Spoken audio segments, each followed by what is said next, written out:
The chief of police at Vaughn, whose past felony was exposed a few months ago by News 13 investigative reporter Larry Barker, faces a new felony tonight. He was arrested this morning for embezzlement, accused of stealing from his own department.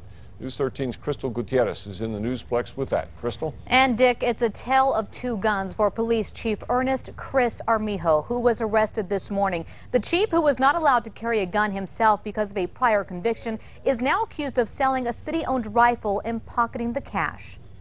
The weapon belonged to the city of Vaughn. State police say there is more gun trouble for Vaughn Chief of Police Chris Armijo. This time, the recently convicted felon is not being questioned for why he cannot carry a gun. New questions surround how a city-owned gun ended up in the hands of a Vaughn resident. It's a police rifle that we use for, long range, shooting. Police say the chief sold the semi-automatic rifle for $250. According to the statement of probable cause, the deal was made in January in a bill of sale with Vaughn City letterhead.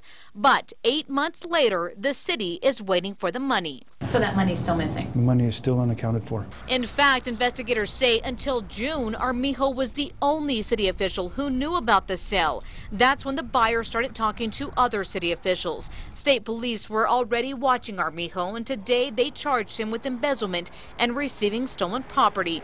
News 13 investigative reporter Larry Barker told us about the chief's other gun problem earlier this year. He's a convicted felon, serving as a police chief in Vaughn, New Mexico. Armijo became a convicted felon after pleading guilty in Texas to a felony charge of criminal non-support. Convicted felons cannot possess firearms, so the town of Vaughn bought him a taser. Still, he was seen patrolling Vaughn with a fake gun strapped to his hip.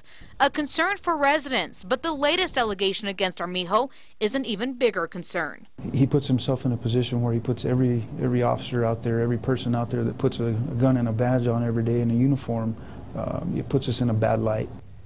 Now, state police say Armijo sold the city-owned rifle for $250, far less than what it was worth. State police got it appraised at $750 to $800, which would have still shortchanged the city of Vaughn. Back to you.